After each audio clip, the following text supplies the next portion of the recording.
राज्य में वर्तमान आईन श्रृंखला परिस्थिति एते संगीन हो जाए ओडिशा वर्तमान यूपी बिहार रास्तार अच्छे आम आगर कहीलु ये नुआ सरकार आसवा परठारु राज्य में आईन रो शासन नाही।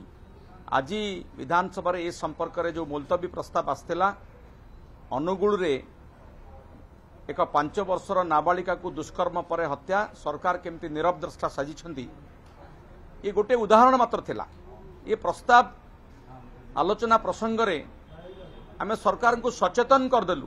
सरकार बोधे कुंभकर्ण निद्रा सोई पड़िछंती। प्रतिदिन ओडिशा रे अपराध पर अपराध घटुछि, दिन दीप्र हत्याकांड घटुछि, नाबालिका आदिवासी दलित वर्गर महिला को दुष्कर्म करा जाउछि एवं नारी निर्यातना सीमा टपिछि। निजे मान्यवर मुख्यमंत्री जे गृहमंत्री दायित्व रे अछंती से उत्तर रखिछंती 9 मास भितरे 18,001 महिला विरोधी हिंसा ओडिशा रे हिछि, अर्थात दिन को 75टी प्रतिदिन 75टी महिला हिंसा होछि।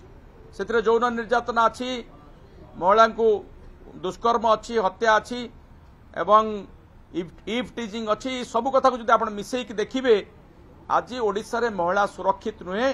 दिन दी प्रहर रे मध्य जड़े नारी जड़े बालिका जड़े छात्री रास्ता रे सुरक्षित नुहे। दुष्कर्म कथा जदि आपण देखिबे दुष्कर्म एते बढ़ी जे वर्तमान नाबालिका छात्री माने विभिन्न शिक्षानुष्ठान रे से संतान प्रसव करुचंती। किशोरी मातृत्व बढ़ुची। 10म श्रेणी परीक्षा दबाक जाउथुवा छात्री संतान प्रसव करुची। आपण मु उदाहरण देली विधानसभा रे कटकर खुंटुणी रे केमती गोटे 14 वर्षर नाबालिका मानसिक अनग्रसर नाबालिका दुष्कर्म पीड़ित होइतला।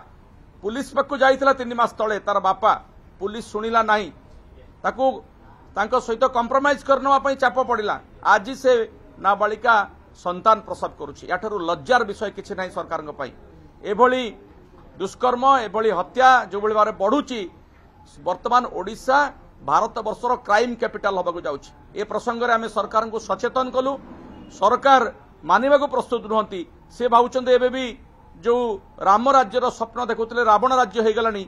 वर्तमान सुधा से भ्रम रे अछंती एवं माननीय मुख्यमंत्री जे दायित्व रे अछंती से बेफिकर अछंती।